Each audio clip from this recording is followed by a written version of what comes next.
আসসালামু আলাইকুম। আমার চ্যানেল কুকিং বেইমিতে আপনাদের সবাইকে স্বাগতম। বিকেলের নাস্তার জন্য একদম পারফেক্ট একটা নাস্তার রেসিপি নিয়ে আজ চলে এসেছি। খেতে যেমন ভীষণ মজার, মুচমুচে আর অনেক বেশি চটপটা। চায়ের সাথে তো একদম পারফেক্টভাবে জমে যাবে, আর কেউ একটা খেলে আরও একটা খাওয়ার জন্য নিশ্চয়ই আবদার করবে। ঘরে থাকা খুব অল্প কিছু উপকরণে এই নাস্তাটা তৈরি করে নিয়ে যান। এভাবে যদি একবার তৈরি করেন নিশ্চয়ই বারবার তৈরি করবেন। আমি আশা করছি রেসিপিটা আপনাদের অনেক বেশি ভালো লাগবে। এখন কথা না বাড়িয়ে আমি পুরো রেসিপিতে চলে যাচ্ছি। প্রথমে এখানে আমি হাফ কাপ নিয়েছি সুজি। চেষ্টা করবেন সুজি দিয়ে নাস্তাটা তৈরি করার জন্য, তাহলে এই নাস্তাটা খেতে অনেক বেশি মোচমোচে হবে। তবে সুজির পরিবর্তে আপনারা অন্য কি ইউজ করতে পারেন সেটা আমি রেসিপিতে বলে দিব। আর এর সাথে দিয়ে দিয়েছি হাফ কাপের একটুখানি কম একদম ফুটন্ত গরম পানি। এখন এটাকে খুব ভালোভাবে মিশিয়ে নিচ্ছি। আর এর থেকে পানিটা বেশি দেওয়ার দরকার নেই, যতটুকু সুজি ইউজ করবেন তার থেকে একটুখানি কম পানি দিতে হবে। গরম পানিটা দিলে সুজিটা খুব সুন্দরভাবে সফট হয়ে আসবে। এখন এটাকে একটা ঢাকনা দিয়ে ঢেকে 10 মিনিটের জন্য রেস্টে রেখে দিচ্ছি। 10 মিনিট পরে এখন এর সাথে দিয়ে দিচ্ছি 2টা বেশ বড় সাইজের সেদ্ধ আলু, যেটাকে আমি গ্রেটারে গ্রেট করে নিয়েছি।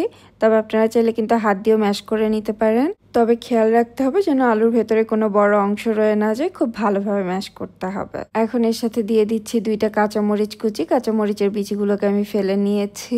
1 টেবিল চামচের মতো দিয়ে দিচ্ছি আদা কুচি। আদা কুচি দিলে এটাতে কিন্তু দারুণ একটা ফ্লেভার আসে, তবে দিতে না চাইলে না দিলেও চলবে। এর সাথে দিয়ে দিয়েছি একটা মিডিয়াম সাইজের পেঁয়াজ কুচি, কিছুটা ধনিয়া পাতা কুচি, হাফ চা চামচ চিলি ফ্লেক্স আর স্বাদ মতো কিছুটা লবণ। এখানে ঝাল আর লবণটা কিন্তু আপনারা আপনাদের স্বাদ মতো কমিয়ে বাড়িয়ে নিতে পারবেন।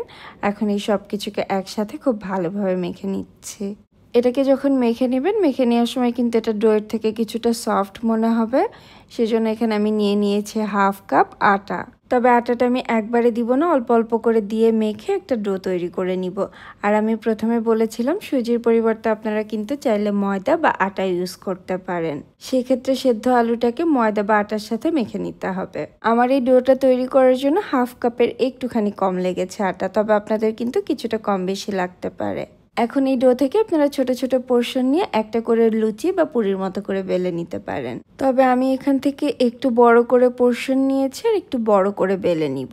তারপর একটা কুকি কাটারের সাহায্যে একটা রুটি থেকে 2টা করে কেটে নিচ্ছি। আপনারা চাইলে আরও বড় করে বেলে 3টা 4টা করেও কেটে নিতে পারেন। এতে সময়টাও কম লাগবে, সবগুলো একই সাইজেরও হবে। আমি এটাকে কেটে নেওয়ার জন্য এখানে কুকি কাটার ইউজ করেছি, তবে হাতের কাছে না থাকলে চাইলে যে কোনো কৌটার ঢাকনা বা স্টিলের গ্লাস বা বাটি যে কোনো কিছু দিয়ে কেটে নিতে পারেন। আর এগুলোকে বেলে নেওয়ার জন্য আমি এখানে কোনো আটা বা ময়দা ইউজ করিনি, বেলনের সাথে কিছুটা তেল লাগিয়ে নিয়েছি। দেখে নিশ্চয়ই বুঝতে পারছেন আমি এগুলোকে খুব বেশি মোটা বা খুব বেশি পাতলা করে বেলিনি। এখন এগুলোকে ভেজে নেওয়ার পালা। চুলা একটা প্যানে কিছুটা তেল দিয়ে তেলটাকে মিডিয়াম গরম করে নিয়েছি। আর একসাথে 2টা করে দিয়ে দিচ্ছি। একটু সময় নিয়ে এগুলোকে ভেজে নিব। চুলার আঁচটাকে মিডিয়ামে রেখেছি, খুব বেশি হাই রেখে এগুলোকে ভাজা যাবে না। কিছুক্ষণ ভাজতে ভাজতেই দেখবেন খুব সুন্দর ফুলে উঠবে।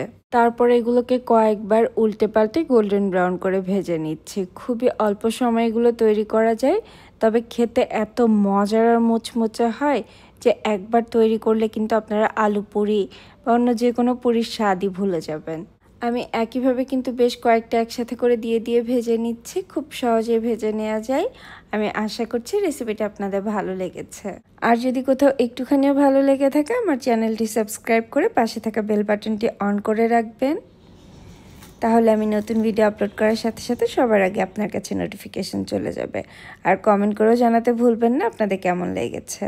আজকের মতো এখানেই বিদায় নিচ্ছি। আবার নতুন কোনো রেসিপি নিয়ে চলে আসবে। সবাই অনেক বেশি ভালো থাকবেন আর আমাদের জন্য দোয়া করবেন। আল্লাহ হাফেজ।